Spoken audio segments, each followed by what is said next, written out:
Assalamualaikum warahmatullahi wabarakatuh. Selamat pagi, siang, malam, Pak Fikri dan rekan-rekan sekalian. Perkenalkan kami dari kelompok 8. Pada kesempatan kali ini kami akan menjelaskan mengenai data analysis and representation mengenai metode kualitatif. Sebelumnya izinkan saya memperkenalkan anggota kelompok kami. Yang pertama ada Ajurnia Fitamam dengan NPM 2301010255. Lalu ada Muhammad Ivan Zulkifli dengan NPM 230113010269. Lalu ada Gio Monang Sijabat dengan NPM 230113010106. Dan saya sendiri Muhammad Fikranullah dengan NPM 230113010264. Masuk pada materi 3 strategi analisis. Analisis data dalam penelitian kualitatif terdiri atas menyampaikan dan mengorganisasi data.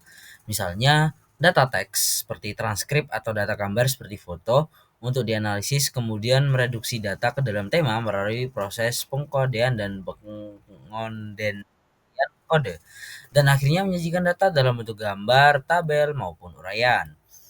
Di berbagai buku tentang penelitian kualitatif, ini merupakan proses umum yang digunakan para peneliti.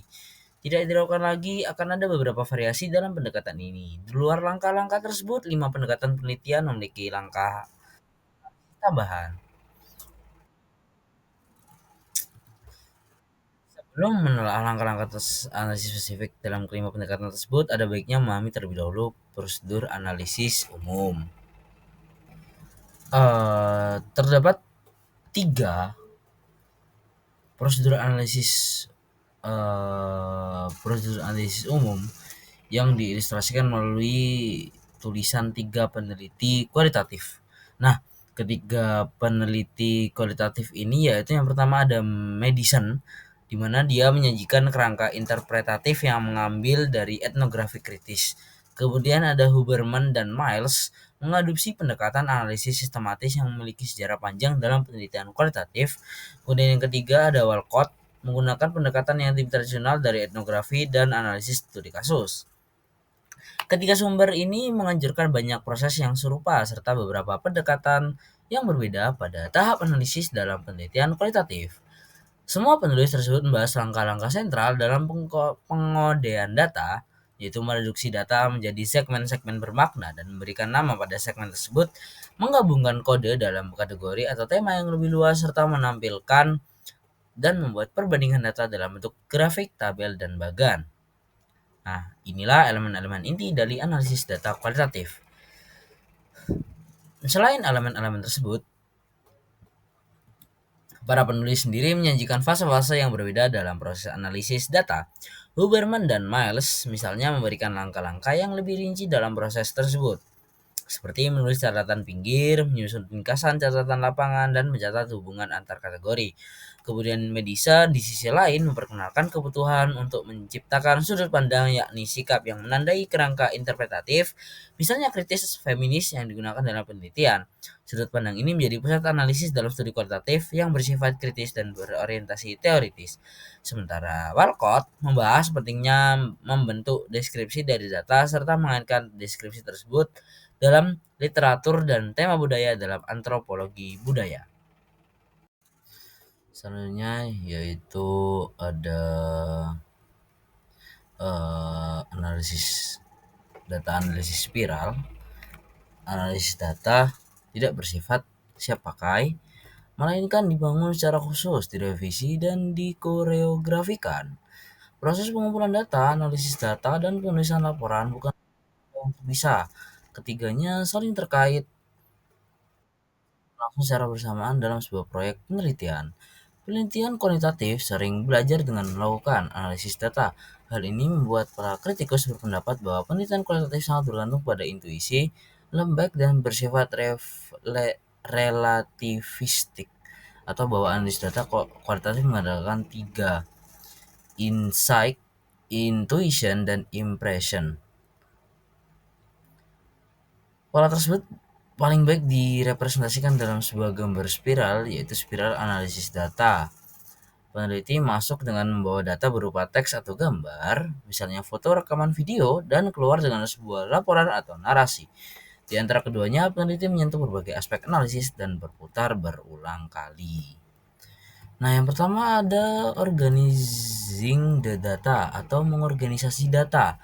Manajemen data lingkaran pertama dalam spiral merupakan proses analisis. Pada tahap awal, peneliti biasanya mengorganisasi data mereka ke dalam berkas-berkas komputer. Selain mengorganisasi berkas, peneliti mengubah berkas tersebut dalam unit teks yang sesuai, misalnya kata, kalimat, atau sebuah cerita lengkap. Untuk analisis baik secara manual maupun dengan komputer, bahan-bahan tersebut harus benar ditemukan dalam basis data teks atau gambar yang besar. Selanjutnya ada membaca dan membuat memo. Setelah data diorganisasi, peneliti melanjutkan analisis dengan mencoba memahami keseluruhan basis data agar misalnya menyarankan agar peneliti membaca transkrip secara keseluruhan beberapa kali. Benamkan diri Anda dalam detailnya, cobalah merasakan wawancara secara utuh sebelum memecahnya menjadi bagian-bagian. Menulis catatan atau memo di pinggir catatan lapangan atau transkrip atau di bawah foto membantu dalam proses awal eksplorasi basis data ini. Memo-memo ini berupa frasa pendek, ide, atau konsep kunci yang muncul dalam benak pembaca.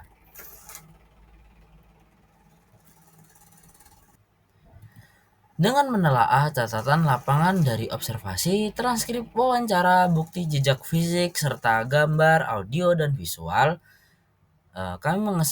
peneliti mengesampingkan pertanyaan yang sebelumnya agar dapat melihat apa yang dikatakan para narasumber. Peneliti merefleksikan pemikiran besar yang muncul dalam data dan membentuk kategori awal. Kategori ini sedikit jumlahnya dan peneliti mencari berbagai bukti untuk mendukung masing-masing. Selain itu, peneliti menemukan bukti yang menggambarkan berbagai perspektif mengenai setiap kategori. Baik, selanjutnya yaitu ada describing, classifying, interpreting data into kode and tema. Tahap selanjutnya dalam analisis kualitatif, setelah membaca dan mememoing adalah mendeskripsikan, mengklasifikasikan, dan menginterpretasikan data. Pada tahap ini, penelitian membangun deskripsi secara rinci, mengembangkan tema, serta memberikan interpretasi berdasarkan kerangka teoritis atau perspektif tertentu. Deskripsi mendetail menjadi fondasi penting karena menunjukkan konteks di mana fenomena muncul. Selanjutnya ada proses coding melibatkan pengelompokan data, teks atau visual ke dalam kategori kecil dan memberi label pada tiap kelompok. Peneliti menyaring atau winnowing data, tidak semua informasi bernilai untuk analisis. Biasanya peneliti memulai dengan daftar kode tentatif sekitar 25-30, lalu mereduksi hingga 5 atau 6 kategori utama. Tantangan muncul ketika peneliti terlalu banyak membuat kode, bahkan 100-200, sehingga kesulitan merangkum menjadi tema yang lebih besar. Beberapa isu penting dalam coding adalah perlukah melakukan counting, karena sebagian peneliti menggunakan jumlah kemunculan kode sebagai indikator penting, sementara lainnya menganggap terlalu kuantitatif dan bisa menyesatkan. Isu lain adalah penggunaan kode pre-existing atau a priori yang dapat membantu tetapi juga membatasi terbentuknya kategori baru. Kode dapat berasal dari berbagai sumber seperti in vivo code, kata asli partisipan, istilah teoretis, atau label yang dibuat peneliti. Kode berfungsi untuk mengidentifikasikan informasi kunci seperti yang pertama informasi yang sudah diprediksi peneliti sebelum studi, yang kedua informasi yang tidak diduga, yang ketiga informasi menarik atau konsep baru. Selanjutnya, setelah coding, proses memasuki tahap classifying, yaitu mengelompokkan informasi menjadi kategori atau dimensi yang lebih besar. Dalam analisis kualitatif, peneliti peneliti biasanya mencari 5 hingga 7 tema umum.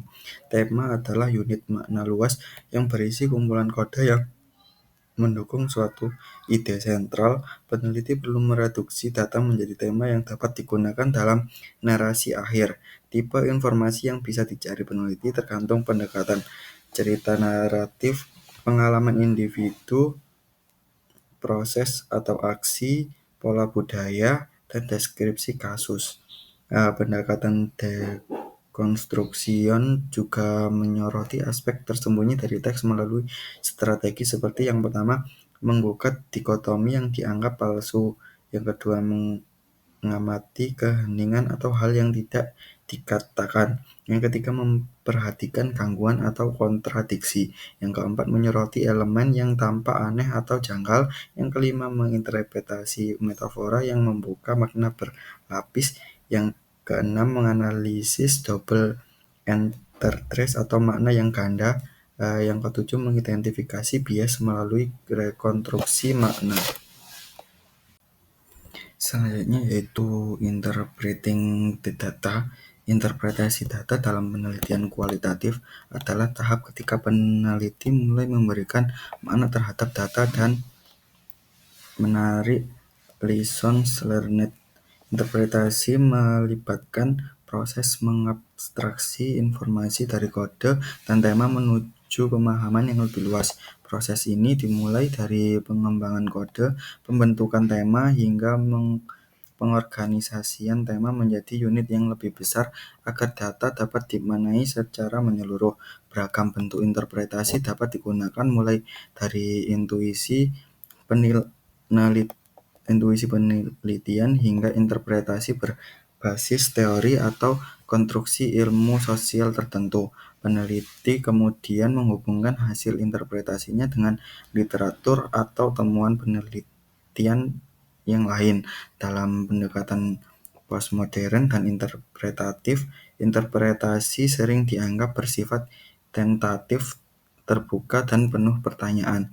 Bentuk-bentuk interpretasi dapat berupa: yang pertama, interpretasi berdasarkan intuisi, firasat, atau insight penelitian; yang kedua, interpretasi berbasis konstruksi ilmu sosial; yang ketiga, kombinasi pandangan pribadi peneliti dengan teori yang sudah ada; yang keempat, interpretasi yang dikaitkan dengan literatur penelitian sebelumnya; yang kelima, interpretasi yang bersifat tentatif dan terbuka. Selanjutnya yaitu representing dan visualizing data. Pada fase akhir spiral penelitian, peneliti perlu merepresentasikan data dalam bentuk yang ringkas dan mudah digunakan untuk presentasi. Bentuk representasi data yang umum termasuk tabel atau matriks, misalnya tabel perbandingan atau tabulasi silang, di mana sel-selnya berisi teks, bukan angka. Selain itu, representasi data juga dapat berupa diagram pohon hierarkis.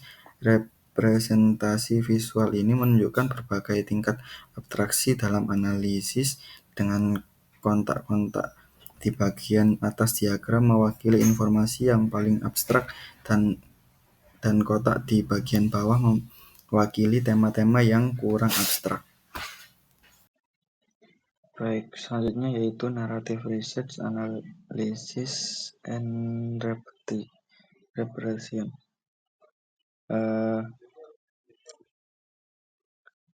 Menurut Risman pada 2008 menjelaskan dengan tepat ketika ia berkomentar bahwa analisis naratif merujuk pada serangkaian metode untuk menafsirkan teks yang memiliki kesamaan dengan bentuk cerita. Data yang dikumpulkan dalam studi naratif perlu dianalisis berdasarkan cerita yang ingin disampaikan, kronologi peristiwa yang terungkap, dan titik balik atau pencerahan. Dalam kerangka analisis yang luas ini, terdapat beberapa pilihan bagi peneliti naratif.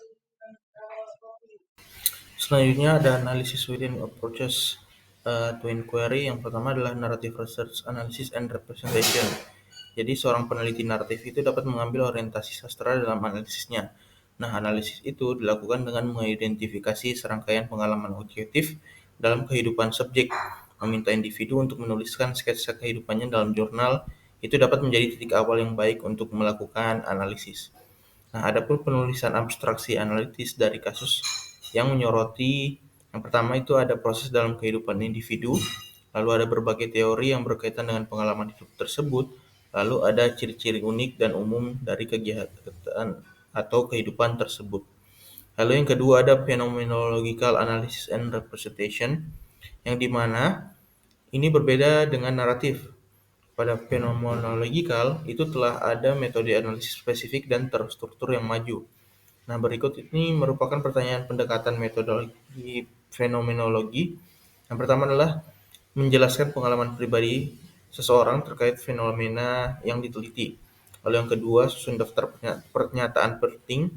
Lalu yang ketiga, ambil pernyataan penting tersebut lalu kelompokkan menjadi unit informasi yang lebih besar. Lalu yang keempat adalah tulis deskripsi mengenai apa yang dialami partisipan dalam penelitian terkait fenomena tersebut. Lalu selanjutnya tulis deskripsi tentang bagaimana pengalaman tersebut terjadi. Lalu tulis deskripsi gabungan dari fenomena tersebut dengan menggabungkan deskripsi tekstur dan struktural. Lalu selanjutnya ada grounded theory analysis and representation.